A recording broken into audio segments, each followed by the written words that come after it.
Well, boys, looks like you started the fun without me. You're all sick. Every last one of you. We're going to need a bigger gun. What's the matter? You scared of things that go boom, boom?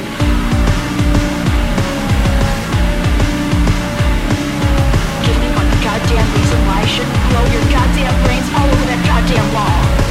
My name is Eric. Yes. I'm going to attempt to remember how to do this Killapalooza shit. And we're still calling it Killapalooza. Well, we're going to call it Killapalooza until it dies, which is, what, the end of this year? I believe never is when that is. So One we've or the done other. 12 of these now. I'm here with Michael. Yes, I am here. How you doing, Michael? You know, I'm just doing wonderfully. I have an ear infection today. So there's a moment where I'm sick, finally. So today we're going to take a journey to Camp Arawak and other oddly named camps. Can't be a man. And Man to be. And we're going to talk about Sleepaway Camp. Oh, thank fuck we are going to talk about Sleepaway Camp. I know I say this probably every time we do a Killapalooza, but I haven't been this excited to do a Killapalooza Since Children of the Corn? in a long time. No, since before Children of the Corn. Alien vs. Predator. Since Children of the Corn set the bar at a new low, I haven't been that excited. This is a lot of firsts for us. Yeah. So this is a return to what feels like real slashers. Well, yeah, it's a return to 80s slashers where you get the first person kills. Yeah. You get a body count for a change. Sure. Remember when Killapaloozas used to be about body count? No. Yeah, there were once upon a time in the great old days of year 3, Killapaloozas were about body count. Yeah, I mean, we've been doing, Wishmaster was probably... That sort of felt... No, not really. It was seemed too 4 new. It films just and felt was too weird. new. That was my problem with And Wishmaster. Amityville was about a house, so really after that... Seemingly. that never really felt wrong until I made the cover art for that show. And we have these great cover, Michael Myers, right? Yeah. And even the Child's Play cover. Fucking Texas Chainsaw, Leatherface on the cover. And then Amityville Horror, and it's literally a picture of a house. Yeah. I spent 3 hours trying to find a scary picture of that house. I debated putting the lamp. Should have put the lamp. I was so close to doing that. So we get back to the old slasherdom. But also, we're talking about a female slasher today. Yeah, we are. And while you let me forget this every once in a while, one of the themes of Double Feature is female empowerment. Because why wouldn't it be? Right. And man, are we going to get to talk about a lot of that. The last thing that makes this unique is that we're going to cover a movie. This is first time for Double Feature, Killapalooza or otherwise. We're about to cover a movie among the 5, a movie that does not actually exist. Right, and may never exist. That's really, really awesome. Yeah. So there's going to be some spoilers in here, but most of the times when you tune into a Killapalooza, you probably don't give a shit. Yep. It's mostly about watching us struggle through finding pertinent information through all of the films in the franchise. But not the case this time. There are very, very notable things. It's true. going It's on. very true. You've all heard of Sleepaway. I mean, everybody's heard of Sleepaway Camp because it does some notable things. Well, one in particular. I think everybody's heard about Sleepaway Camp because the ending is one of the most spoiled things in popular cinema. Right, and so we're going to have to talk about that. You know what? If you haven't seen Sleepaway Camp and you're listening to a Killapalooza show, you will love, at the very least, do the least amount of work. Just watch the first movie, and that gets rid of our biggest spoiler. You'll have a fine time. Yeah. And then we can move into the other stuff. If you haven't seen the first movie, I guess, if you've seen Unhappy Campers and Teenage Wasteland, the Pamela Springsteen gems, Sure. just, you can chapter on over to 2 and 3. Yeah, use the chapters to do that. We're going to have a hard time not... You know what I'll try and do? I will try and keep that spoiler in the first one. I think I can do that. It'll be difficult, probably 1st and 5th. Yeah, maybe. You might want to skip the 5th one, too. So we're going to start with the first Sleepaway Camp, which in the, what is that called? The Survivor Kit? Yeah, the Survivor Kit. Which one is that? That's the one with the knife through the shoe. Knife through the tennis shoe. Yeah. Excellent. It's the 1983 film, and this is something that's a little unique to the Sleepaway Camp films. They're all basically made by the same couple people. Yeah, well, there's 2 guys. There's Robert Hiltzik, who did the first one, and then he also came back and did Return to Sleepaway Camp. The 5th one. And then we have Michael A. Simpson and Fritz Gordon, who did Unhappy Campers and Teenage Wasteland. So the 1st and the 5th are the same writer-director. Robert does both of them. And in thinking back to that first movie, and as we watched it, I'm trying to come up with, what are the things that are going to stick out the most. When you think back to some of these other series, especially going back to the first 5 or so Killapaloozas that we did, I can tell you which one is the military Child's Play, and I can tell you which one is the Halloween in the hospital. Right. And so I'm trying to think, okay, as we're going to go through each of these 5 sleepaway camps, how do you remember, which one they are? And we always remember the first one because it feels like the first one. Sure. Always. The first one is always, it sets the bar, right? And like I always say, the first film in a slasher franchise never knows it's the first film in a slasher franchise. No fucking clue. And Sleepaway Camp is not, it's no exception to that rule. You have a bunch of kids running around a camp a la Friday the 13th, and then bad shit starts happening, with the exception of there's kind of this weird aunt in the beginning. Yeah. Who is either a marvelous or terrible actor. But I mean, I'm going to just come out right now and say my favorite part of Sleepaway Camp is Paul D'Angelo, who plays Ronnie at Camp Arawak. So what just totally does it for you? The pointing, the fact that there's a scene. Okay, so there's a scene that I fully intended to point out, but half the time I miss it. If you're going through watching Sleepaway Camp, in one of the scenes where Angela's cousin is being scolded by the owner of the camp, the like creepy old man. Yeah. So they're facing each other on maybe left half, right half of the screen. They're facing each other with about a 1-person gap in between them. Sure. And if you look in the background, Ronnie is standing there facing the camera in the distance, lifting dumbbells with both of his arms, like he's flapping his weightlifting wings. And I didn't catch it when we were watching it. I fully intended to find it, but half the time I'm just too enthralled with these grotesque characters that always play the camp owners and counselors that I'd miss it. Yeah, you really start to feel some of the, maybe the neglect that Friday the 13th tells you it's about. Sure. Where that's a franchise that has a bunch of camp counselors that at least Jason's mom would have you believe aren't very good. Right, where their priorities are promiscuity instead of the well-being of the campers. Exactly. This is just a collection of people who are kind of shitty at what they do. Right. It's weird seeing, and all of the films do this, which I think is one of the great staples, is these camps are terrible. And the owners of the camps, pretty much without exception, possibly it gets a little hairy in the second in Unhappy Campers. Right. But the owner of the camps do not care about the kids. They are there to make money. And that serves to prevent a widespread panic when kids start dying. Right. Kids will die and the counselors and the owners go, don't tell anyone. Sure. Because if you tell somebody, people will stop paying us money to go to the camp. Just get a new cook. I think that's really trying to highlight how shitty camp actually is. Yeah. I mean, it's almost satirical. It's these collections of people, and camp's very bizarre in this way. Have you been to camp? I have. Yeah, Okay, I've never been to camp. Yeah, I was raised by a bunch of teenagers in the 80s, which is where all my love of 80s culture comes from. Mostly music, all the fucking Duran Duran, right? Right. I just had nothing but that shit growing up. And the idea of camp is that parents have to feel very safe bringing their kids to it. It has to seem, it puts on this show as if it's well orchestrated and very, very safe environment, somewhere you'd want to leave your kids as they grow up.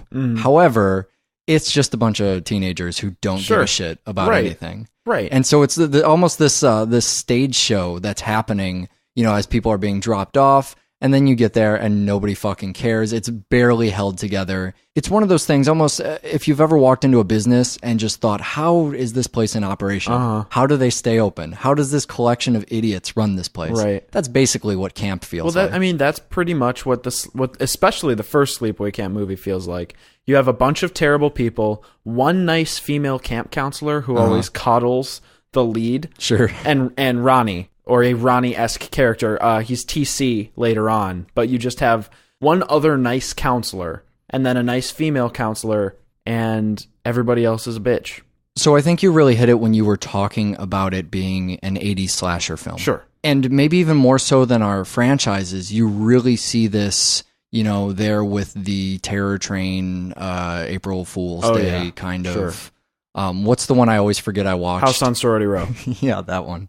It feels like one of those movies, and maybe not even necessarily a good one of those movies or a memorable one until we get to the end. Yeah. And that's what makes it memorable. So when I try and think about the body of this before that sort of twist happens, before that reveal happens, I think about it being not even so much the 80s in the slasher culture, but the 80s in the repressed homosexuality. Yeah. You know what I mean? I absolutely know what as you we're mean. watching this, it seems like so much unintentional 80s, I don't know what else to call it, 80s homosexuality. I mean, yeah. Do people know what I'm talking about when I say that? It's a twisted ideology about homosexuality being uncomfortable and comfortable at the same time. Right. Where it's almost... The comfortable part being the short shorts and the cutoff tees, right, or is that exactly. the uncomfortable part? No, I think, well, it depends on who's watching. It's just that there's this widespread acceptance of what would now be a clear, I guess, a ringer for homosexuality. Everybody just kind of dressed that way and acted that way, but I mean, the film kind of, I don't think it does it intentionally, but there's a lot of commentary on homosexuality. Angela's father. Right. She sees him in the bed with another man, the man who heartfeltly cries, "John," when John gets chopped up by a boat motor in the opening of the film. Yeah, I mean, this is how you know the rest of the movie isn't talking about gay culture. They're not trying to say anything because, you know, the point where they do try to say something about it is so overt. Right. I mean, there's that scene, that flashback scene, where they're just having, this gay love cry fest. It's a cuddle fest in a twin bed. Something that is a feat in and of itself, let alone with two men. That's really what makes this movie notable. So I'm wondering a lot about that scene. And, you know, when we're finding out more about Angela towards the end, and it's trying to tell us she's incredibly messed up, this is one of the things that they go back to. And I don't know if I should scorn the movie for it. Because it's possible, and I guess this is really what I'm wondering, what's the movie trying to say? Did that fuck her up? Did having two dads fuck her up? Because if the movie's saying that, like, fuck you, movie. Right? Here's my answer to that, okay? So we have this opening scene where it shows a father, a son, and a daughter in a boat. Two of them die, and one child survives. Sure. Could be a boy, could be a girl. And then later on, we have a previous scene to that, which is this flashback with her father and another man in bed. She's maybe 4, probably younger. Sure. 3.5, 4 years old. So she sees them in bed and she's giggling, okay? Shortly after this, she is told she's a girl. She's raised like a girl. I don't think it's commenting on gay people beget gay children or gay people fucks kids up. What I'm going to assert the film is doing is saying the only exposure to sex that she had was a man with a man, and that's why, as a girl, she still knows she's a boy, and why she still goes on with that other boy. Yeah, I kind of follow you. Although I guess my concern is that the movie's trying to say this caused weird gender identity issues, and had she had a male parent and a female parent, that she wouldn't have come out this way. I think that the gender identity issues came from her aunt, who decided she was a girl. I think the gender identity issues came from her penis. But if anything fucked her up parenting wise, it was having that aunt. Yeah. Seriously, let's pause for a second. What the fuck does she think she's on a theatrical stage? Is that what's happening? My guess always when there's an actor like that is producer's wife. Honestly, that is always my guess. Man. That's starting to be what I think about Mia Jovovich every time I see her now. Producer's wife. Yeah, if you haven't seen this, just her over-the-top gesturing and the way she says her lines. It's all projected as if she's in a large theater. Every gesture is really grandiose, and she puts her finger on her lip with every line. I mean, it's huge, though. It's fucking huge. It's not someone acting like they're acting, but maybe even someone parodying that, acting as if they're an actor who's acting over the top. Right. It's ridiculous. It is. It's absolutely ridiculous. And if that's not over the top enough, there's another bone you have to pick with this movie that maybe what you think is a little bit too much. Well, look, I would never criticize Sleepaway Camp. I'm not going to tell it how to do its job. It's doing its job just fine. I love Sleepaway Camp. I wouldn't change a thing about it. Agreed. Fully agreed. Softball for 10 minutes. Yeah. Why are we playing softball? There's a scene. This is so exploitation. Even exploitation movies wouldn't try and get away with this shit. And this doesn't tell you anything about any of the characters. There's a scene where they're playing softball, right? Uh-huh. And this is kids having fun at camp, whatever. We're getting to learn who a couple of the people are for the first 20 seconds. Right. But this goes on. We watched their entire softball game. Yep. And there's really never any point to it. It's like the movie was, I don't know, only 61 minutes long. And they said, shit, how do we get another 15 minutes in here? Let's set up and then execute an entire scene of softball. Sure. Or I don't know, borrow the canoe scene from The Godfather. Yeah, right. I think it's the second Godfather, right? Uh-huh. You see this canoe scene in a lot of places. And I don't know if it's just because Godfather 2 had the most memorable canoe scene and it was in the 70s, so it came first. I remember it being parodied in South Park as well. Anytime there's kind of creepy music, I wish I could remember the instrument that's being played. And just, there's kind of a bunch of mist on the water and two people go out in the canoe. You're thinking only one person's going to come back in the canoe. Not the most memorable stuff, though. I remember the kills. Yeah, so the kills in Sleepaway Camp are, especially for a first film, we haven't seen anything this violent since Nightmare on Elm Street. Yeah, not in a franchise slasher. And Nightmare on Elm Street even is still, because it's all dream statey, Right. gets away with it a little better than Sleepaway Camp is just, there's a scene, and I know we discussed this while watching it, but there's a scene, this is the first film in a franchise, okay, where the killer puts a hot curling iron in a miner's vagina. Not a miner like getting coal or iron from the earth. I think people know you're a miner like Freddy Krueger miner, right? Yes, exactly. Yeah, I mean, that movie had a lot of really inventive kills. Sure. But the this one that movie just always goes, stands out for me in Nightmare on Elm Street is when Johnny Depp gets eaten by the bed Oh, and sure, then it absolutely. vomits blood onto the or ceiling. all the stuff from the Dream Warriors, right? Sure. A lot of that you can play around with these bizarre kills because you're in a dream state.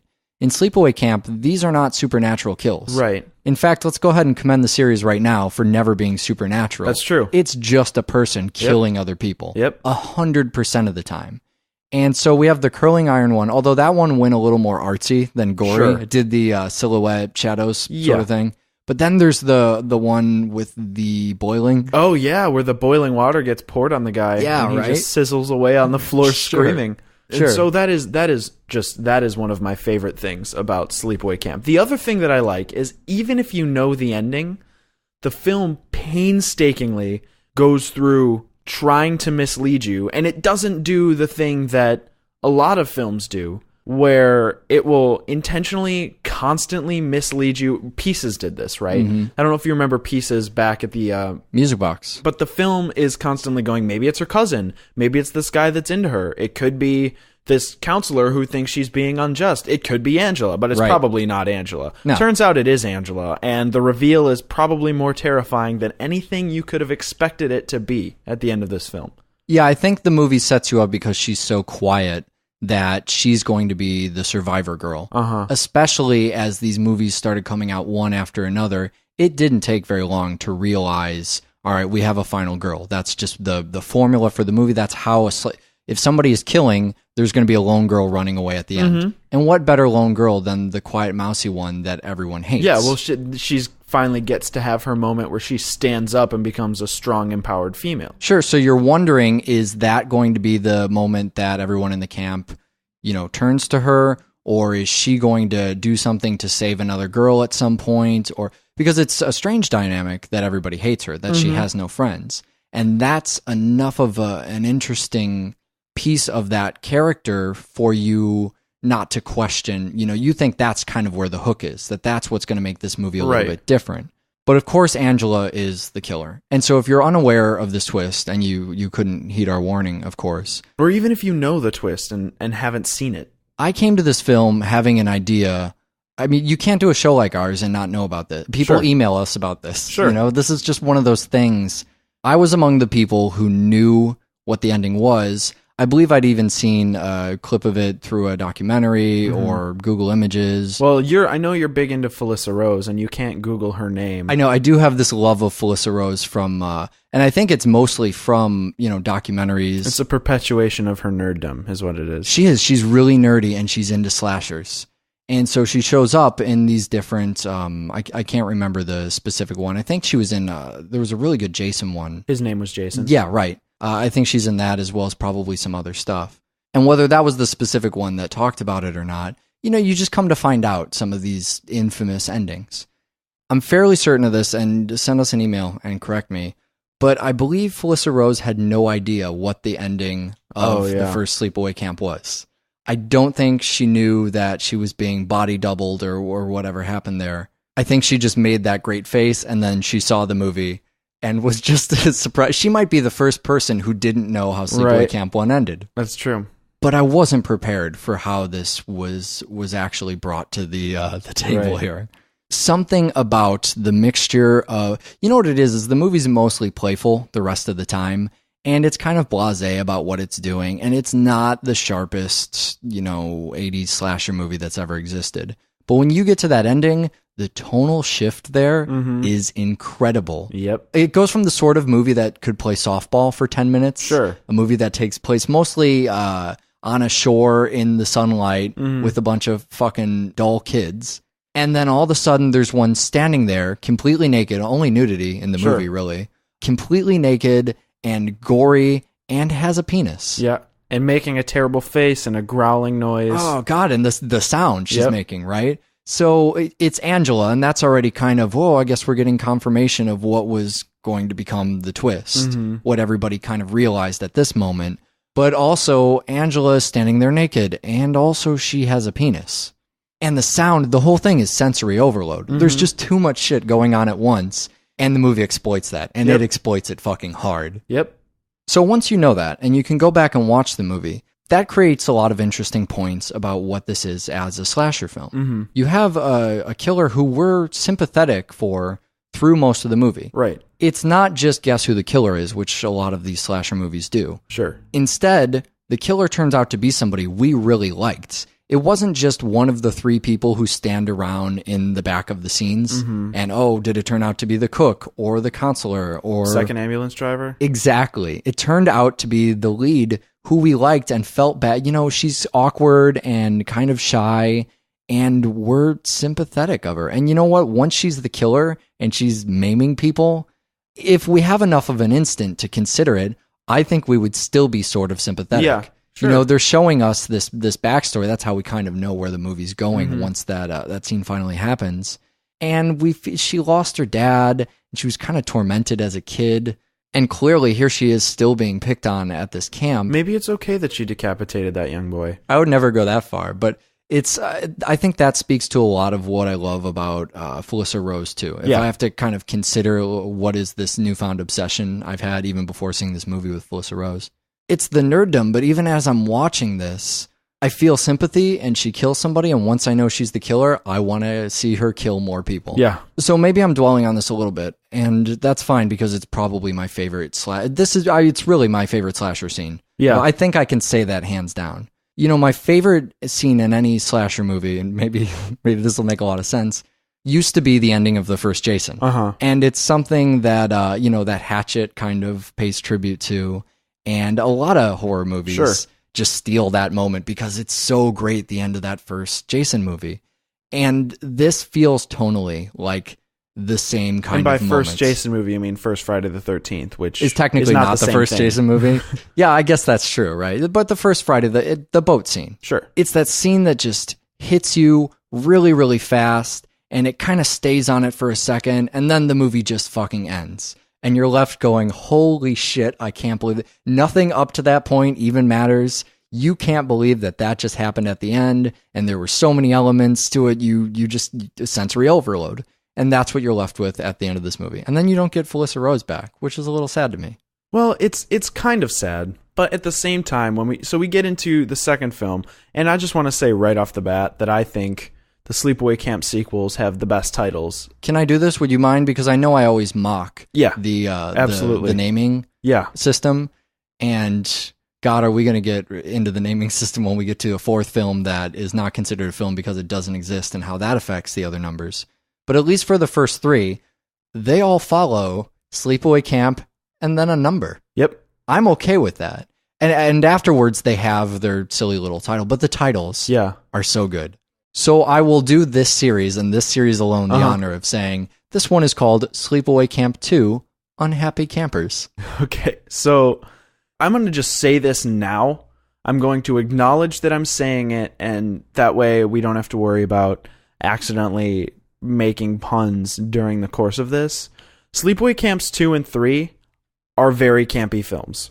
That's all. I want to point out that I know that I'm making that. It's not a pun. That is the correct word for that situation. Sure. So we get Pamela Springsteen, who, if you're not familiar with Pamela Springsteen, you're probably familiar with her brother, who is Bruce Springsteen. Sure. That really has no application other than it's kind of weird that Bruce Springsteen's sister plays Angela Baker Right. in Sleepaway Camps 2 and 3.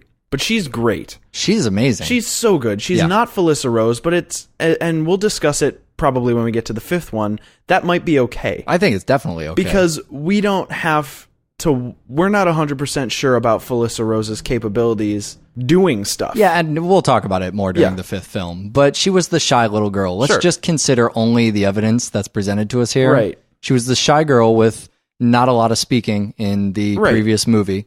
And who makes that wonderful face at the end. Right. Felissa Rose does a fine job in the first movie. But Pamela Springsteen is, as we were talking about, what do you remember about each of these movies? I fucking remember Pamela Springsteen about the second movie. Sure. You remember the Happy Camper song? And the Happy Camper song is great to me, not because of its original use, which I think is silly, but when they slow it down later on and give her the devil voice. Right. Only at the beginning and end. Right. Because to do that in the song would fuck up the pitch. But she's just so happy and bubbly and murdery. She's an icon, man. Yeah. This is the point where, okay, we know she's a slasher. Now, what are we going to do with that?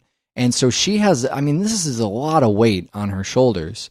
The movie already knows it's being compared now to Freddy and to Mr. Voorhees. Yep. They have these... Leatherface, too. That fucking chainsaw is great. They have these obvious homages to those other franchises.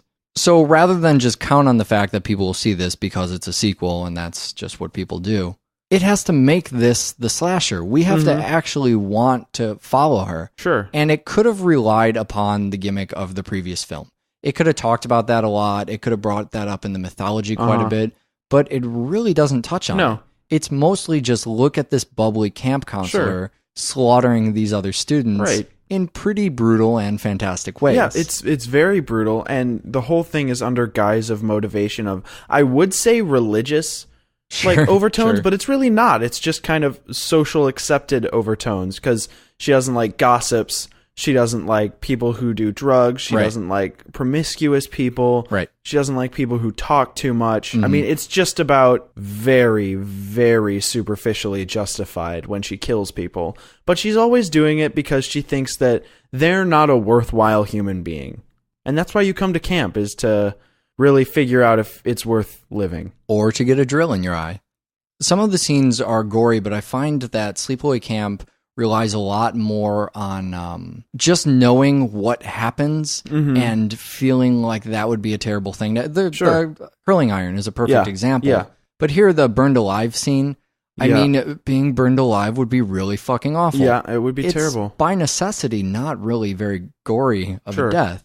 But the way they do it, to have the sister sit up directly into the burnt corpse, and then to kind of play on the gore factor by having that paint shot, the direct next scene, which this movie does quite a few times. Right. Might even go so far as to say in all the deaths. Pretty much. It does for most of them. I don't know if it does for the outhouse kill. The other one I'm thinking of is a gun, a drill. Right. And they go to the fake bloody breakfast after that.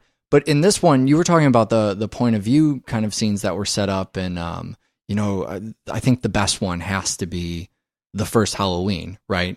The opening shot going all the way around the house. Oh, yeah. When it's still, the child.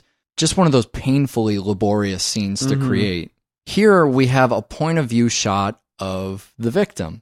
And I don't know if I'd say we've never seen that, but it's got to be a rarity, right? Yeah, it definitely doesn't happen as often as it probably should. That's true. Just such a simple concept. The last place you want to be in a car, we've talked about in cinematography before. I think when we did A Clockwork Orange, that's what it was. Where don't you want to be? Where do you want to where do you put the camera to make people feel uncomfortable, basically? And in a scene like this, the place you don't want to be is the person's eyeball where the drill is going. Right, exactly. You really don't want to be in the point of view position. So Sleepaway Camp 2 also does something that we always champion these slasher films for doing. And something that Sleepaway Camp 1, I don't want to say neglects to do, but it's probably dangerous for them to do because the actors may or may not be over 18. Well, and given the ending, too. Sure. But in Sleepaway Camp 2, all of the little campers who are home from camp after 8th grade that are actually 32-year-old men and women Right. can show their tits. Sure. You get a lot of nudity. You get a lot of, I mean, and the other thing that's really interesting about it, instead of just showing boobs,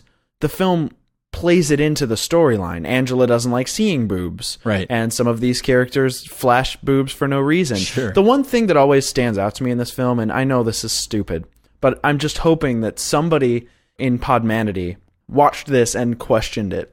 In the scene where the girls do a return panty raid to the boys, Sure. First off, they get the shit end of that deal because Right. they have to walk out with jock straps. But two, there's this girl, the one who always flashes her tits, Right. who says, if you don't give us our bras back, you'll be seeing a lot of this, and then pulls her shirt up as if Right. that's a threat. Right. I don't understand that, but I guess it's You're upset just, by this? it's not that I'm upset by it, it's just that I'm wondering how that's a threat. And then, then she turns around and Angela sees her boobs and it's lights out. Ultimately, this movie thinks you won't have time to consider that because, Angela's in the Right. room. And so she's one of these characters, I don't know that I'd go as far as to say you love to hate her, but it's very clear that she's the antagonist in the film and she's getting in the way of all of the fun. Yeah. Never so far as for her to be the one stopping the audience from seeing the fun. Right? It's always the aftermath. She always catches people while or after they've had a good time. Sure. Whether it's an outhouse fucking or a panty raid or what have you, everybody gets to have the fun and then Angela catches them. Yeah. So really, they're just being punished Right. for the fun they're having and for the fun the audience had by proxy. The second Sleepaway Camp also paces itself really well in as far as, which kills are you going to do at what moments and kind of amping that up. Having that moment at the very end where she's really considering the weapons as the other girl talks. Right. Once we've got to the point Sure. where we kind of know we're not just sending people home. We've put together those pieces. Yeah. What's kind of weird is this person got sent home and this person, and I called them all up and they're not at their home. Yeah. Isn't that weird? Yeah. That's really strange. Right. And we don't give a Angela- shit what this girl's saying. Right, and so we're in the Angela's- other room with Angela. Picking up a lamp and Right. seeing if it swings the way she wants it to. Right, sort of that Pulp Fiction scene Sure. that we talked about back on the show where we did it with Sin City, in the pawn shop selecting which weapon would be the best. And this is fantastic because it does something we seem to talk about on every Killapalooza, which is following the slasher as if they are the hero of the story. They are our protagonist. And so often, slasher films seem to not have realized that, especially in 1988. Right. Right, to already know we're all going to this because we love Angela and we want to see Angela butcher people. And so we're right there with her, picking Right. up the weapons.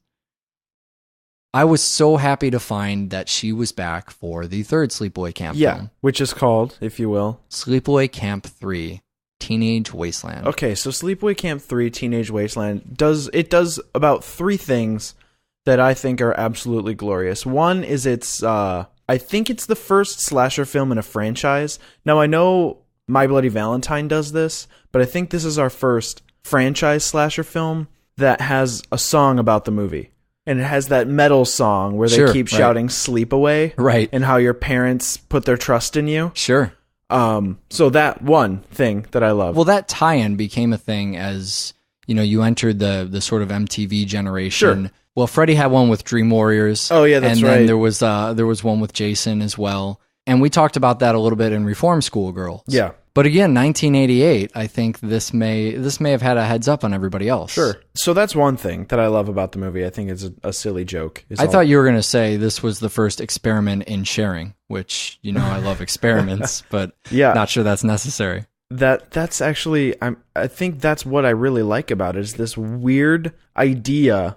First off, Angela sneaks back into camp Right. by killing some girl with a garbage truck. Right. And taking her hair and her sunglasses and then becoming a different girl. Totally But then she gets to necessary. this camp, which is run by this lazy, gluttonous woman and Michael J. Pollard from he was in The Wild Angels. He's an old Corman actor, but I mean, you've seen him. He was in House of a Thousand Corpses as well. In the intro, he's that creepy guy who goes to the bathroom in Captain Spaulding's shop. I was going to say that creepy guy in House of a Thousand Corpses, that really fucking narrows it down. Yeah. But anyway, the whole idea of this camp is that there are some underprivileged, lower class, inner city youths, which Right. they're all just human scum. Sure. And then there's upper class, ritzy, preppy, obnoxious yuppies that are also human scum. And it's about blending society. It's about blending our variations of scum. Then they separate them all into three camps, which makes the killing easier. This is how I always remember it, is if there's any buildings, it's not Sleepaway Camp 3. They're doing actual legitimate camping. Right. See, when I said I was raised by camp counselors, we just sort of hung out and listened to what was probably Oingo Boingo, which I didn't even realize at the time. Loving that, by the way. Thanks for bringing that up. Absolutely. Well, I know it took a lot of shows for me to get around to it, but holy shit, Oingo Boingo. Weird Science? Yeah. I almost want to do Weird Science on our show just because I love the theme to Weird Science. Anyways, what was I saying? Camp class warfare. That's what I was talking about. Yeah, it's rap versus country, and they're actually out and they're doing some legitimate camping. Right. I was not doing any legitimate camping. I was hanging around in a rec center thinking about arcade games.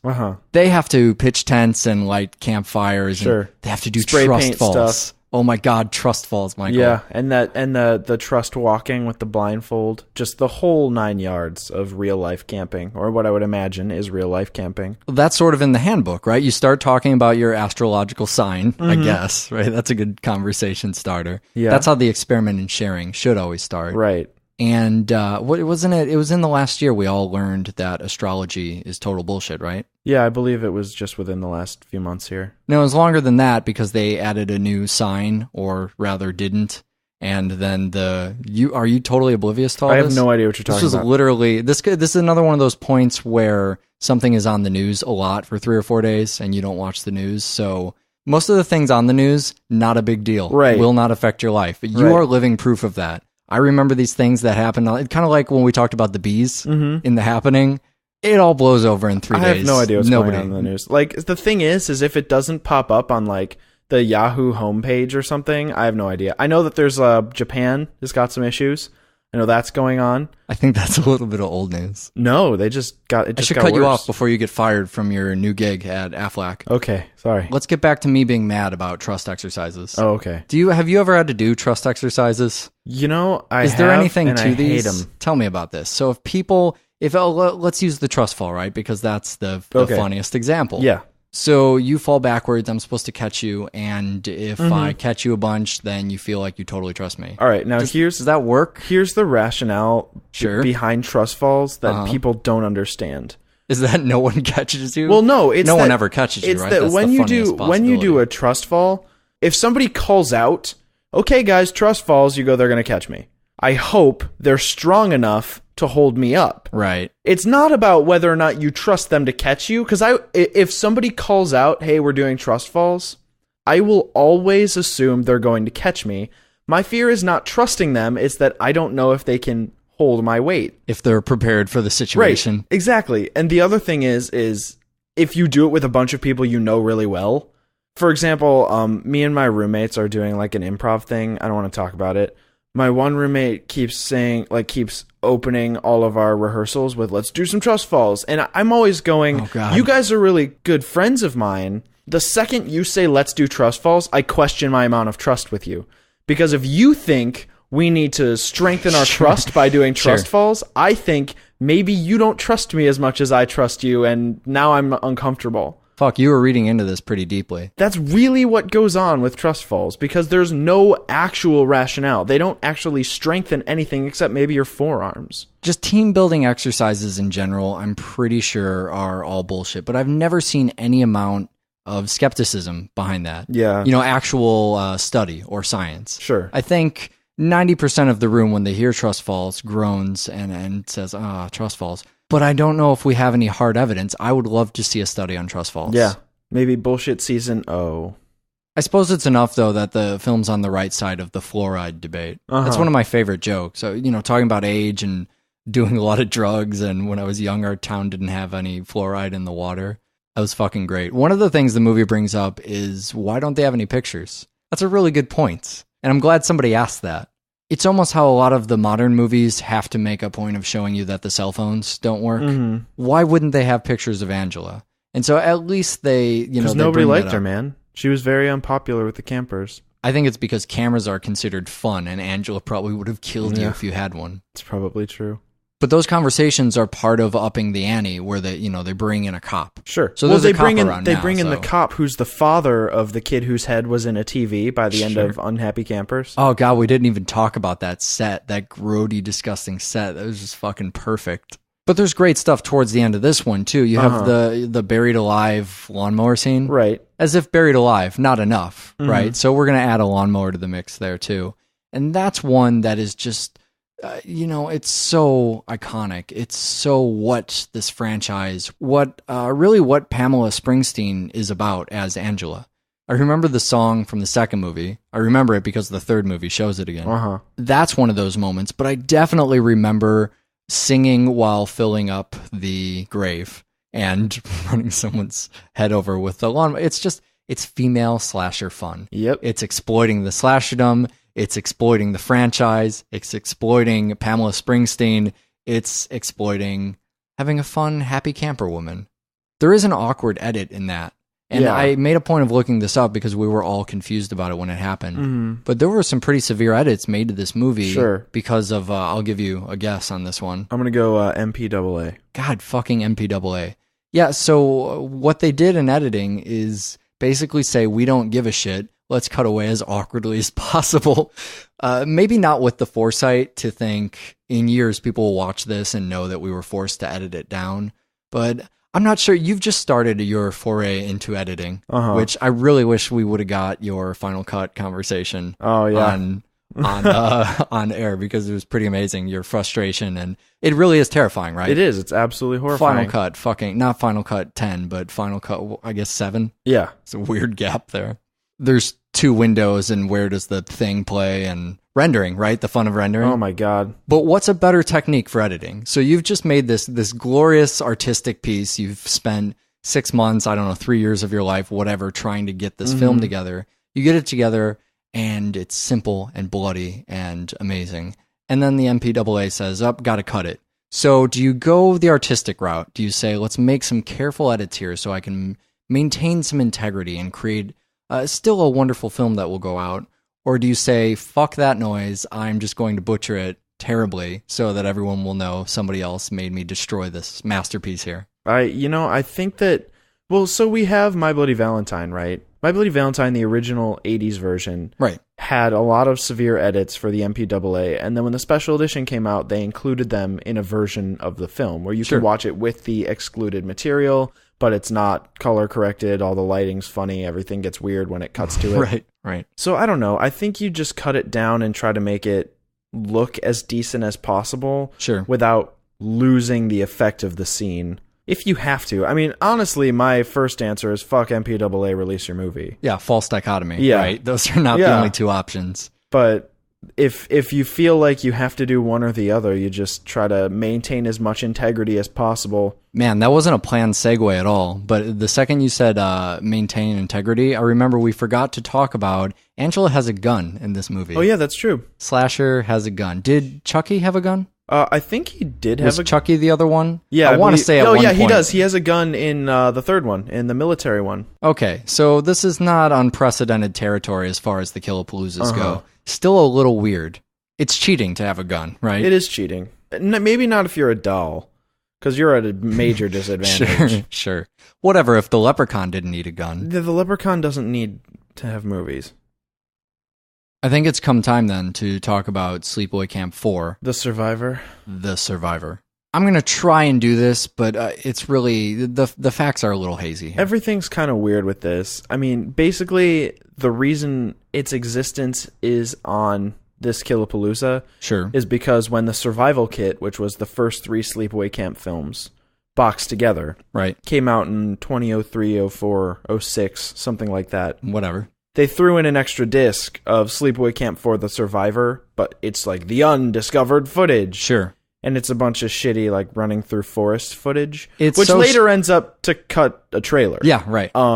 But it's about this film that I guess never got made or hasn't been made yet. See, I would totally disagree with you. I was excited to cover this film just because a film that doesn't exist sounds like an awesome thing to cover. Not because it's necessary, but just because it's weird. This footage is in such a shitty state that you, who owns the survival box set, whatever, didn't even get the disc. Nope, with it didn't come with it. That's what you get for buying used, It was in a asshole. paper sleeve. It's one of those things. You remember when they used to bundle CD-ROM content with DVD sets? People on our Facebook group actually offered to send us the entire Sleepaway Camp set so we could watch this and, talk about it on the show. So this isn't a movie. Or at least as of right this second, is not a movie. Right. Now, sources on the internet that shall not be mentioned claim that it's a movie, but until I see it, I don't believe it. Sure, it'll probably be straight to DVD. We're not going to get a theatrical release. Oh, sure. Sleepaway Camp 4, which comes out after Sleepaway Camp 5, and possibly 6. It's a totally different guy from the other movies, Jim Markovic, who I guess was a big Grindhouse editor, right? Did a lot of these movies. Or at least the trailer would have you believe. Well, so he shot a little bit of footage, and I guess they plan to go back and actually finish the movie. There was a whole script written for it, but... they shot enough footage that when this box set came out, there was about 33 minutes or something like that in there. And so we have an idea of what the movie would be about. Right. Due to whatever conflicts, they never went back and shot the rest of that movie. So as far as we know, this 30 minutes is about all they got out of it. All the original material.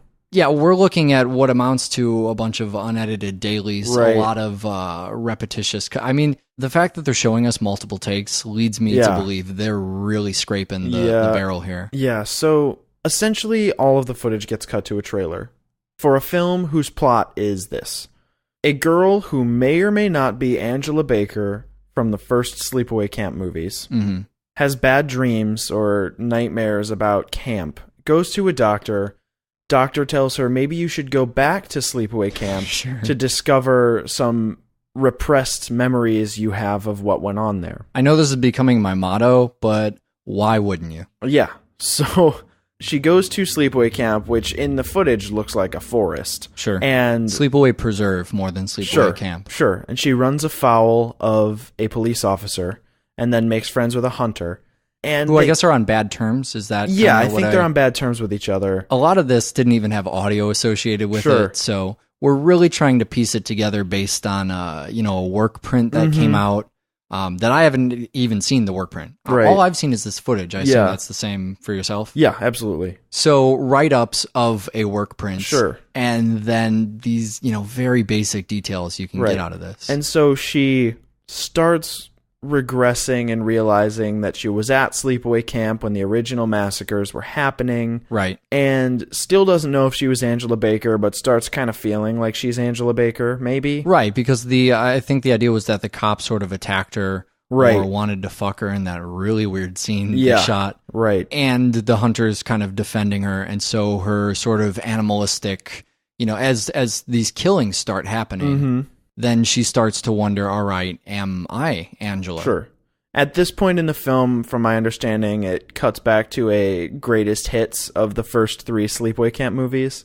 And then finally she meets 2 campers who are hanging out in the preserve, a man and a woman who kind of, I guess, want to help her, but feel like she might be a little crazy. Right. The woman then kills the man and the girl, and turns out the woman camper was actually Angela. And that's, I don't know how the film wraps itself up. We've now spoiled a film that doesn't even exist. But that's how it goes. So what's pretty amazing is I guess this was always the story. As much as I can, understand, and if what everybody says is to be believed, they always intended this to be a kind of greatest of the previous movies. This running collection of here's a bunch of scenes that we're thinking back to. And, I guess these would be the nightmares she's having, our excuse for watching these scenes through the movie. It's really fitting that this guy was a Grindhouse editor, because we've already cut a trailer out of 30 minutes of footage for a movie that wasn't even finished. Somehow managed to do that. Right. And there's kind of a couple trailers floating around on the internet.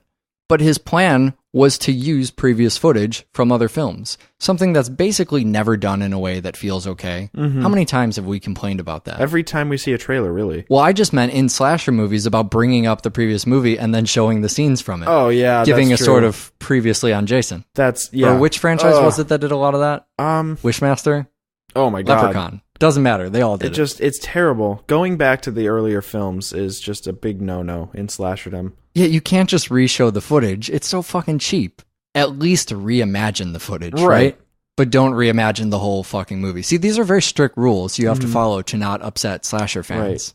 Right. I think the best guidelines for making a slasher movie is if it starts with don't do it. Reboot, remake, resample. Reimagine. So I'm not sure what else they'd plan to shoot then. Maybe they were actually going to kind of reshoot a couple of these scenes as well as show them from the previous movie. But in the power of editing, this director said, you know what, I can actually put together a movie if I just cleverly edit some of the old scenes in with the only half hour of footage I had. So I guess that's where the work print came from. And, this thing made its rounds, and the producer of the series ended up seeing it and said, all right, you know what, we gotta just finish this product. Sure. Well, he basically gives them permission to use the footage from the previous 3 films. He doesn't say finish the movie. He says, well, yeah, if you want to cut our stuff into it, sure, just show me what you got. They're really not going to incur any cost at this point, right? Yeah. So it's my understanding that they put together some narration, some voiceover here. And that kind of leads you. I mean, if you have narration, you can fucking do anything. Yeah. Well, narration is Grindhouse 101. That's why so many of those trailers are so awesome, is the narration. Right.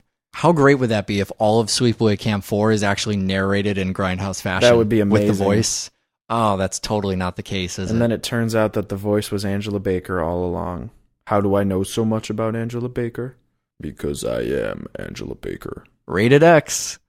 The other concern was that they didn't have enough deaths, or probably any deaths, really. It doesn't look like we didn't see the deaths, so I'm going to assume they didn't exist. It looks like there's 5 actors in the movie, so I don't see how many deaths you could possibly incur. So I think their plan was, or is, or what have you, to make CGI deaths, which, I mean, this is a very bizarre movie we're creating. So in its current form, and apparently this exists, and I wouldn't be surprised if it just showed up one day. Maybe even by the time we post this episode, that would be awkward.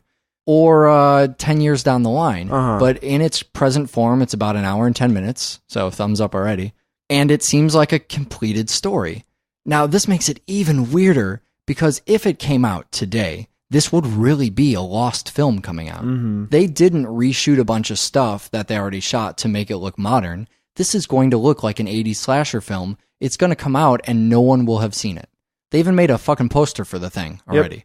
80s slasher movie just coming out 2011, 2012, 2013, whatever. Nobody's seen it before. Modern day CGI effects on top of it's going to be weird. Certainly one of the stranger projects I can think of. I think one of the other stranger projects I can think of is bringing Robert Hiltzik back in 2008 with almost the same cast and a really fat, dirty kid. Now we call it Sleepaway Camp 5 because that makes the previously mentioned film more awesome. But it's actually called Return to Sleepaway Camp. So we're kind of pretending the other movies don't exist. Sure. Or that's what you see in the official synopsis everywhere. Although I don't know if necessarily... It isn't necessary to assume that they don't exist, except for the fact that back in the beginning of Sleepaway Camp 2, there's like talk about a mental institution and a sex change and this, that, and the other thing. All you would have to think is that somebody is lying, which they already are over the film anyways. Sure. And it's back to the same camp, so it's like that doesn't matter. We get Paul D'Angelo back, who plays Ronnie, who is, I mean, if you didn't think he pointed too much in Sleepaway Camp, man, he brings those fingers out. This would be like doing a Rocky Horror sequel today. Yeah. You know what I mean? Absolutely. Or some kind of, it's almost a remake, but not really, to Rocky Horror. Modern day with Tim Curry starring. Yeah, sure. That's kind of what we're looking at. And get a cameo from South Park character. We're bringing back, oh God, that's weird too. We're bringing back a lot of this cast, the crew, the creator of the original, somebody who I don't think has done a lot since he did Sleepaway Camp. I think he's primarily associated with Sleepaway Camp. He just decided, God damn it, I'm going to do Sleepaway Camp 5. He got bored, came up with an idea. You know what he did? He probably came up with, you know what would be awesome? If there was a bunk bed and the top bed had a bunch of nails coming out of it and a killer jumped onto the top bed and flattened the person laying underneath with sharp nails. At the risk of sounding much like the conversation around The Expendables when that came out, this is sort of an 80s film if it were made today. It absolutely is. That's not unfair, right? No, it's not. It's very similar to House of the Devil in the way it looks. Sure. Except it's not that kind of 80s film. It's not a serious 80s film. It's an 80s slasher film. Right. Made in the 2Ks. So where The House of the Devil was paced and brooding, Sleepaway Camp is simple and cheap and 80s. And fun. Now, certain elements they chose to really heighten. So by heightening different elements of what you remember an 80s film to be like, you would have very different effects. Oh, yeah. So I don't think you could say this is the end result. If you made an 80s film today, this is what it would look like. Simply because we've just mentioned The House of the Devil, which I guess wasn't 80s, but you know what I mean. Mm-hmm. Or The Expendables. It's almost, thinking about the prequels of Star Wars. Right. How everybody has this memory of what Star Wars was at the time. And when the prequels came out, there was a lot of argument over, well, come on, you guys. This was actually the same shit we were getting back then. We just all feel nostalgic about it. Mm-hmm. I mean, I think that's a really cynical way of looking at it, but I'm not about to get into a huge Star Wars debate. Mm-hmm. That was obviously the way George Lucas looked back at the original Star Wars and what he felt like he was making movies that lined right up. Yeah. And a lot of other people looked at him and said, how could you even consider these the same type of films?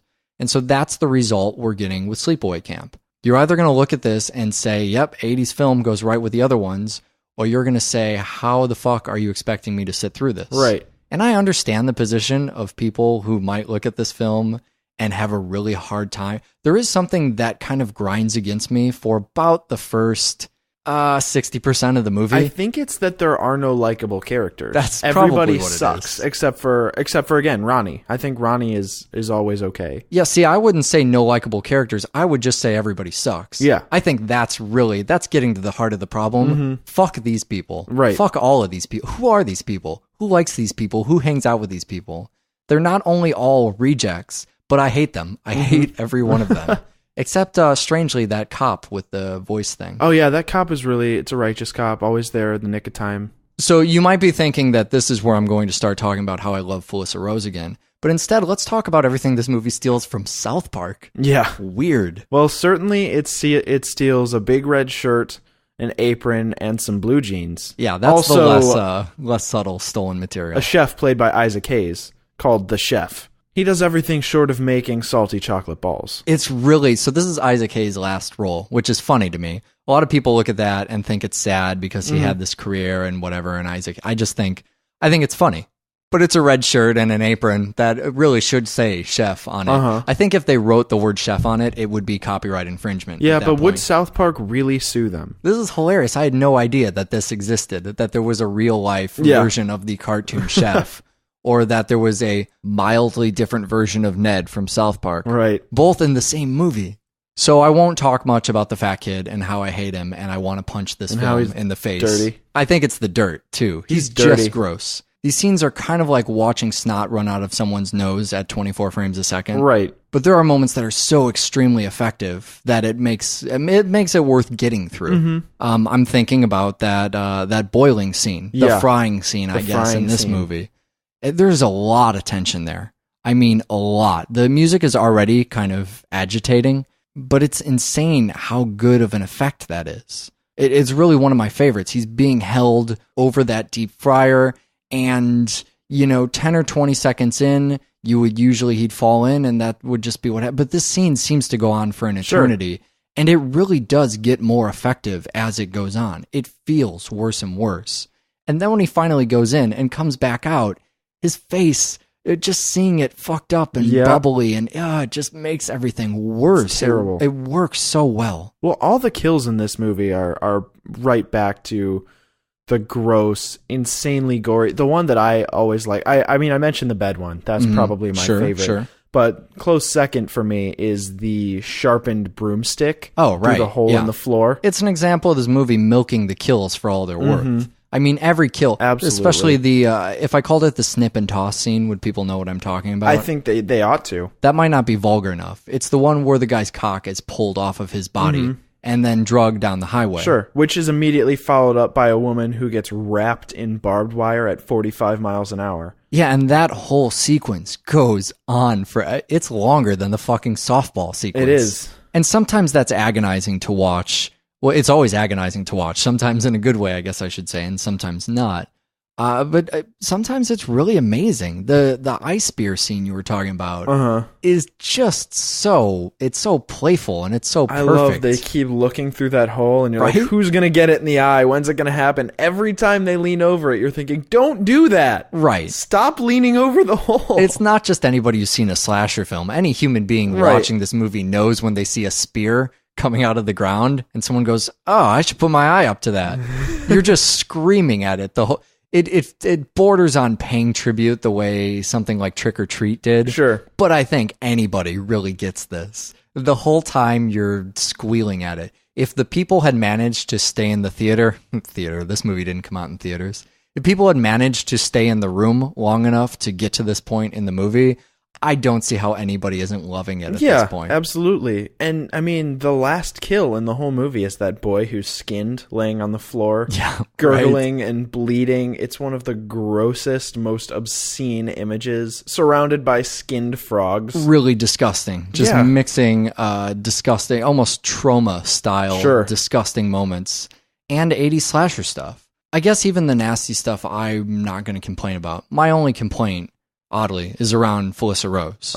And it's amazing and a complaint at the same time. Right. So perhaps what got me up to this point in the movie and why I'm having no problem here is because I know it's fucking Felissa Rose. In the cop suit? Yeah. You the second knew right I see away? the cop. Well, come on. It's literally like, if it was the Unabomber, it would be less of a disguise. Yeah. Huge glasses, hat, Fake obviously nose. fake beard, and not fake like shitty budget film fake, but fake like Lost Season 2 fake. Right. Fake like we just found your shit in a cupboard with some glue fake. So you know there's something up with the cop. Now, I don't know right away what's going on, and there's a couple scenes to throw you off. And the movie, it's so obviously written by the person who did the first one because it tries to do the same twisty... Yeah, it tries to play off that it's this person and that person, but never... Actually, unlike the first film where I feel like there's a moment where it kind of teases maybe it is Angela...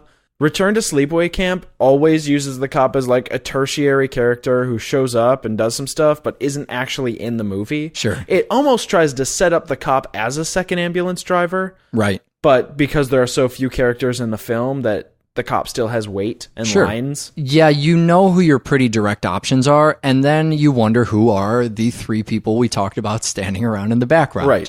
And the cop is one of those people. And if it's not Isaac Hayes, and it's not the cop, and it's not the dude who wasn't killing people in the first movie who points at everything, I mean, really, who is it?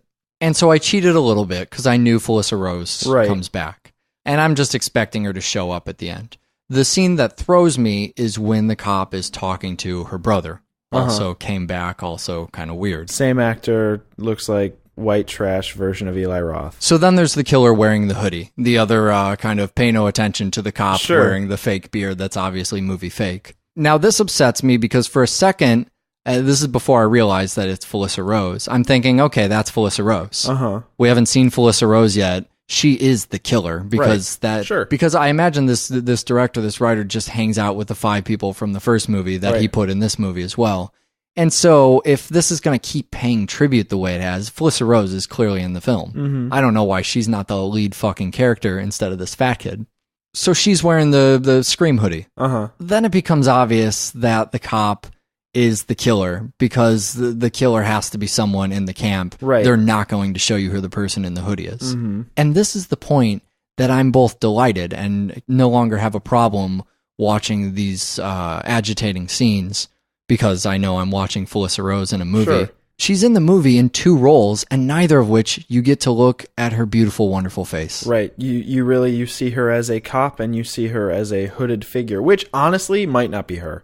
Probably isn't her, right? I would assume is for the kind of movies that Felissa Rose has done, and believe me, I have looked through her filmography. I was thinking to myself, you know what?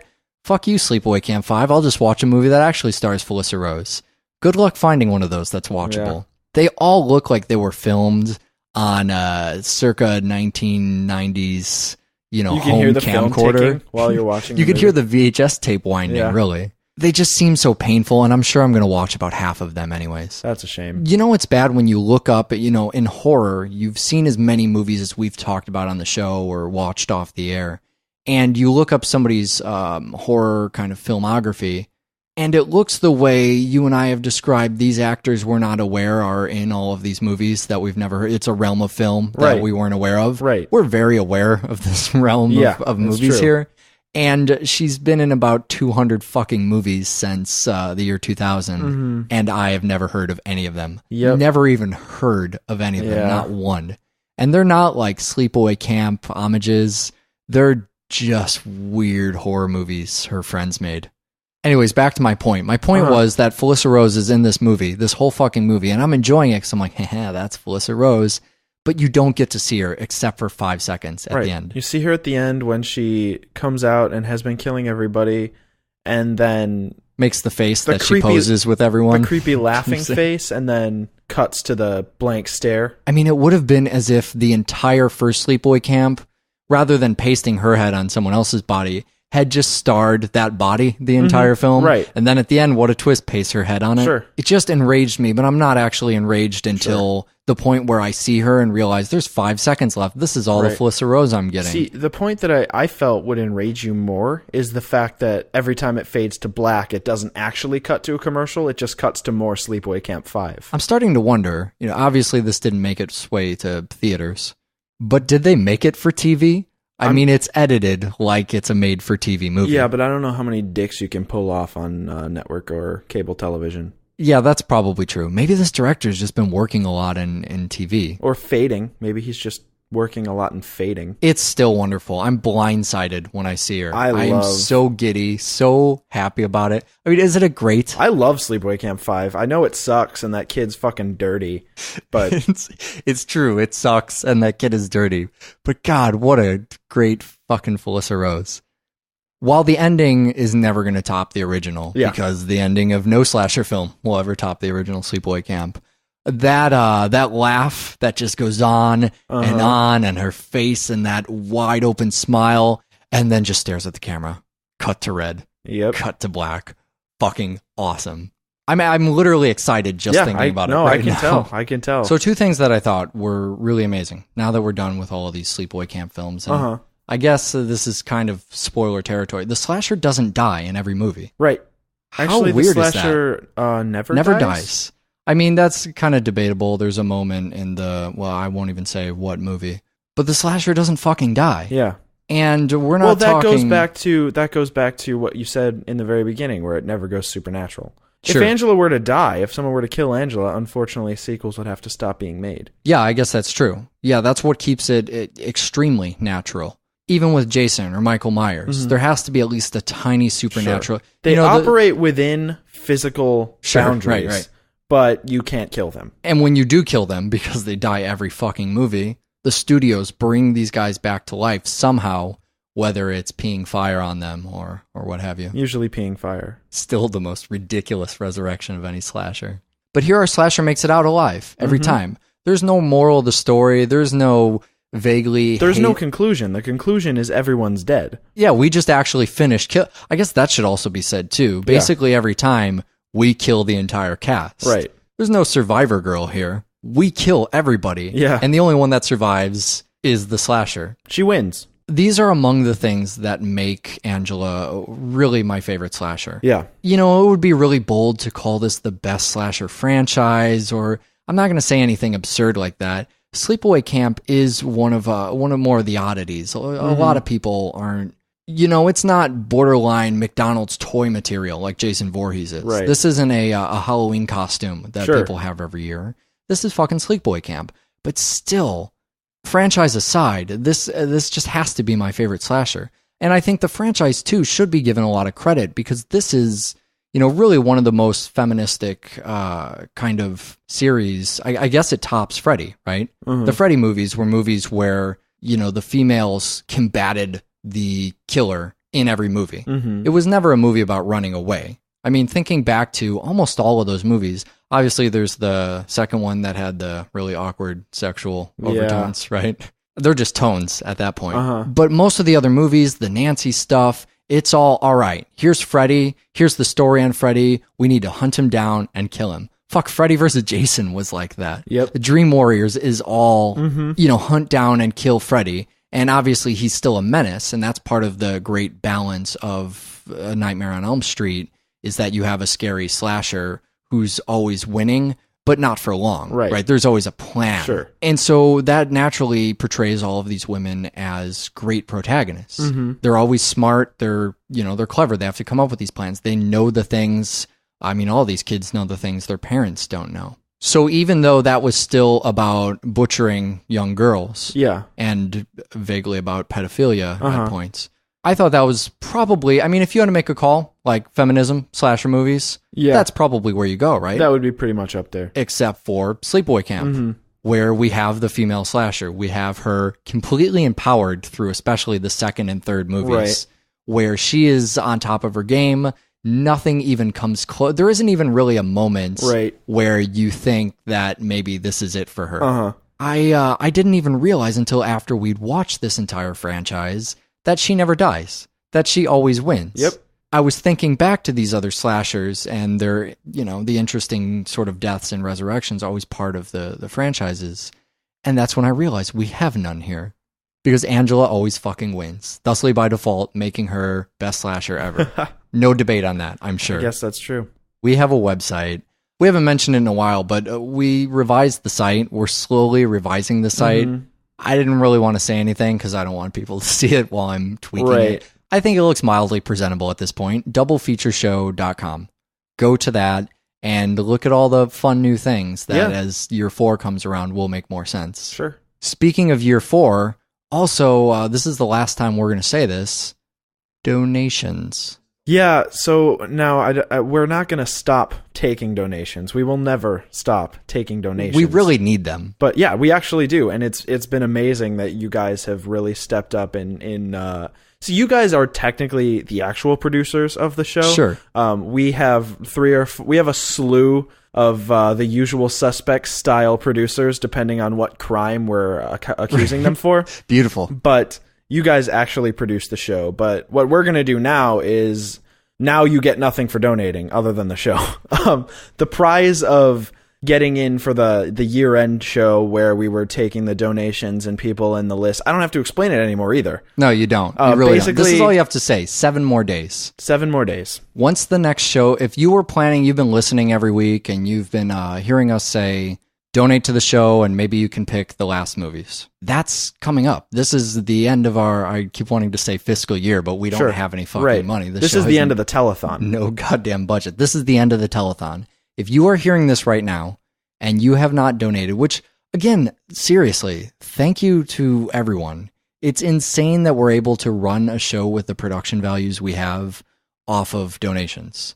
We absolutely could not do this, and year after year, you've basically been keeping the show afloat. That's insanely cool. Yep. I can't get over how cool that is. It's amazing. So as we move into the 4th year, and we're starting to plan a bunch of stuff and try and budget that out and pay for servers and all that crap, we have now one last week that we're going to try and drive for donations.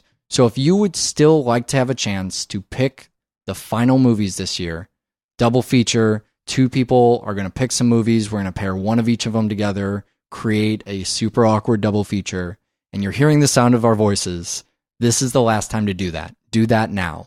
As of midnight next Thursday, we will have, there'll be another show out, and we'll be emailing all those people, and we'll be figuring out what to do in the year end. So you have until the next episode of Double Feature goes up. Send a donation. It's donate.doublefeatureshow.com. We still need money for year 4. Donate.doublefeatureshow.com. Still. Fuck. So as we're doing all this talking about the end of the year would not be over without a John Waters film. That's true. And me making you watch some artsy shit. Yeah, with Nicole Kidman, I believe. Oh man. Yeah. So this is gonna be a really interesting one. We have what are the movies? We're doing To Die For and Serial Mom. That's it. To Die For and Serial Mom. These just seem like movies that go correctly together. Yeah, I'm gonna have to trust you on that. Where the puzzle pieces fall, I suppose. To Die For is Nicole Kidman and Gus Van Sant. It's a very strange film.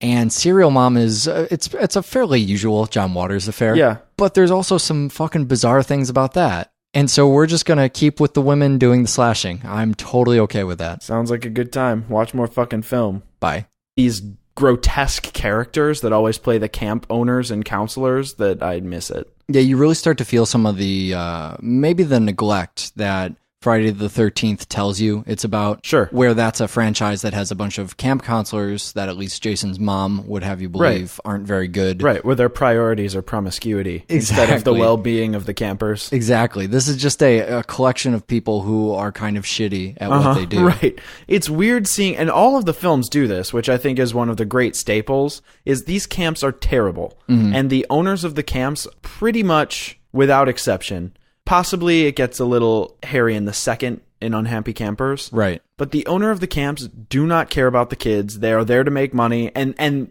that serves to prevent a widespread panic when kids start dying. Right. Kids will die, and the counselors and the owners go, don't tell anyone. Sure. Because if you tell somebody, people will stop paying us money to go to the camp. Just get a new cook. I think that's really trying to highlight how shitty camp actually is. Yeah. I mean, it's almost satirical. It's these collections of people, and camp's very bizarre in this way.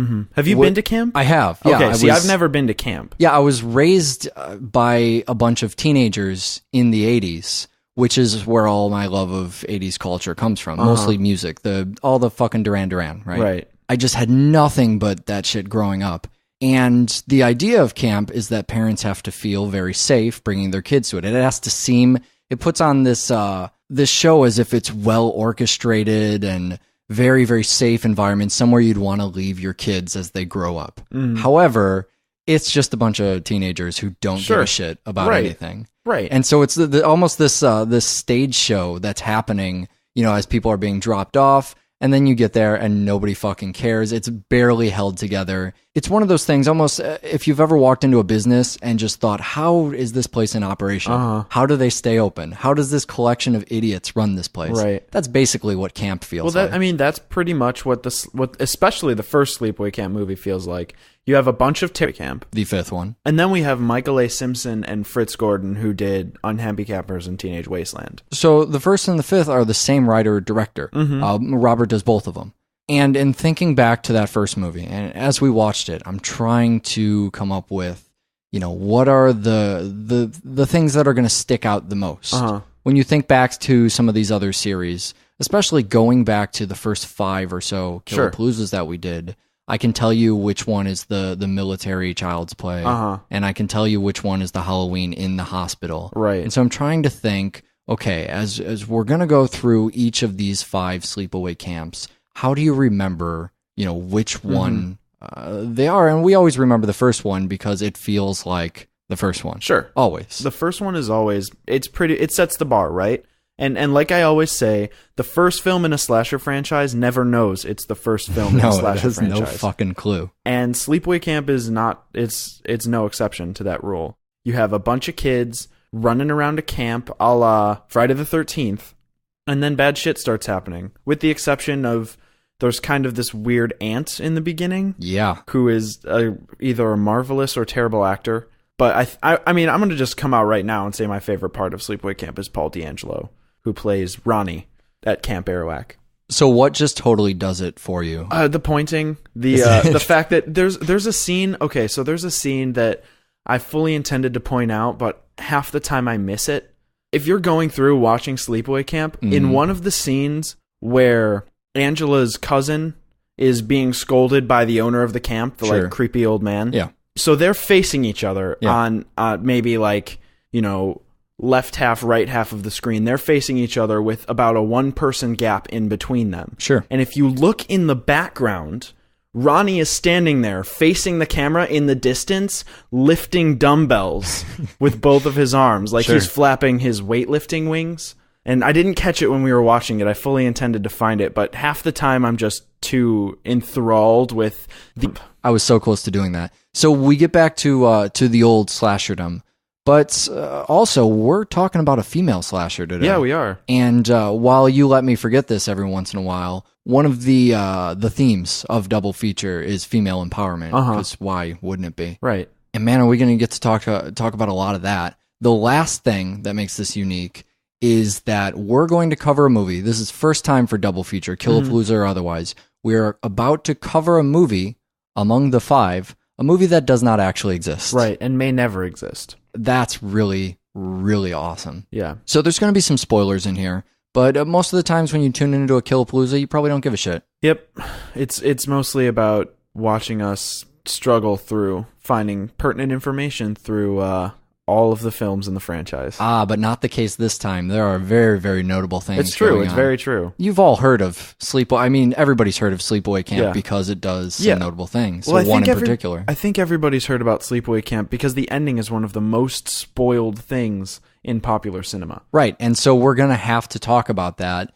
You know what? If you haven't seen Sleepaway Camp and you're listening to a Killapalooza show, you will love, at the very least, do the least amount of work. Just watch the first movie, and that gets rid of our biggest spoiler. You'll have a fine time, and then we can move into the other stuff. If you haven't seen the first movie, I guess, if you've seen Unhappy Campers and Teenage Wasteland, the Pamela Springsteen gems, sure. Just you can chapter on over to 2 and 3. Yeah, use the chapters to do that. We're gonna have a hard time not. You know what I'll try and do? I will try and keep that spoiler in the first one. I think I can do that. It'll be difficult, probably 1st and 5th. Yeah, maybe. You might want to skip the 5th one too. So we're going to start with the first Sleepaway Camp, which in the, what is that called? The Survivor Kit? Yeah, the Survivor Kit. Which one is that? That's the one with the knife through the shoe. Knife through the tennis shoe. Yeah. Excellent. It's the 1983 film, and this is something that's a little unique to the Sleepaway Camp films. They're all basically made by the same couple people. Yeah, well, there's 2 guys. There's Robert Hiltzik, who did the first one, and then he also came back and did Return to Sleepaway. Well, boys, looks like you started the fun without me. You're all sick. Every last one of you. We're going to need a bigger gun. What's the matter? You scared of things that go boom, boom?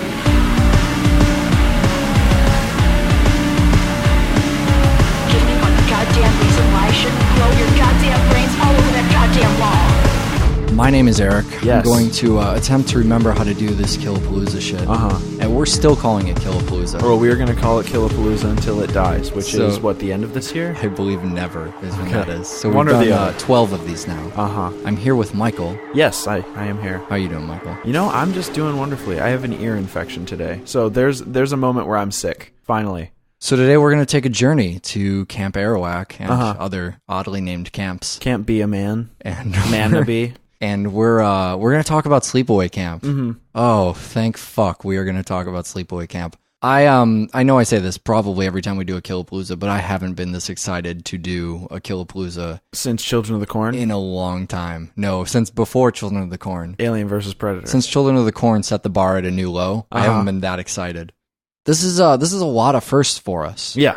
So this is a return to what feels like real slashers. Well, yeah, it's a return to 80s slashers where it's, you get the first person kills. Yeah. You get a body count for a change. Sure. Remember when Killapaloozas used to be about body count? No. Yeah, there were once upon a time in the great old days of year 3, Killapaloozas were about body count. Yeah, I mean, we've been doing, Wishmaster was probably... That sort of felt no, not really. It was seemed too 4 new. It films just and felt was too weird. new. That's that was my problem with And Wishmaster. Amityville was about a house, so really after that, Seemingly, that never really felt wrong until I made the cover art for that show, and we have these great cover, Michael Myers, right, Yeah. and even the Child's Play cover, fucking Texas Chainsaw, Leatherface on the cover. And then Amityville Horror, and it's literally a picture of a house. Yeah. I spent 3 hours trying to find a scary picture of that house. I debated putting the lamp. should have put the lamp. Terrible people. One nice female camp counselor who always coddles the lead. Sure. And Ronnie, or a Ronnie-esque character. He's TC later on, but you just have one other nice counselor, and then a nice female counselor, and everybody else is a bitch. So I think you really hit it when you were talking about it being an 80s slasher film. Sure. And maybe even more so than our franchises, you really see this, there with the Terror Train, April Fool's Day kind of. What's the one I always forget I watched? House on Sorority Row. Yeah, that one. It feels like one of those movies, and maybe not even necessarily a good one of those movies or a memorable one until we get to the end. Yeah. And that's what makes it memorable. So when I try and think about the body of this before that sort of twist happens, before that reveal happens, I think about it being not even so much the 80s in the slasher culture, but the 80s in the repressed homosexuality. Yeah. You know what I mean? I absolutely know what as you we're mean. watching this, it seems like so much unintentional 80s, I don't know what else to call it. 80s homosexuality. I mean, yeah, do people know what I'm talking about when I say that? It's a twisted ideology about homosexuality being uncomfortable and comfortable at the same time. Right. Where it's almost the comfortable part being the short shorts and the cut off tees, right, or is that exactly. the uncomfortable part? No, I think, well, it depends on who's watching. It's just that there's this widespread acceptance of what would now be a clear, I guess, a ringer for homosexuality. Everybody just kind of dressed that way and acted that way, but I mean, the film kind of, I don't think it does it intentionally, but there's a lot of commentary on homosexuality. Angela's father, right? She sees him in the bed with another man, the man who heartfeltly cries, "John," when John gets chopped up by a boat motor in the opening of the film. Yeah, I mean, this is how you know the rest of the movie isn't talking about gay culture. They're not trying to say anything because, you know, the point where they do try to say something about it is so overt. Right. I mean, there's that scene, that flashback scene, where they're just having this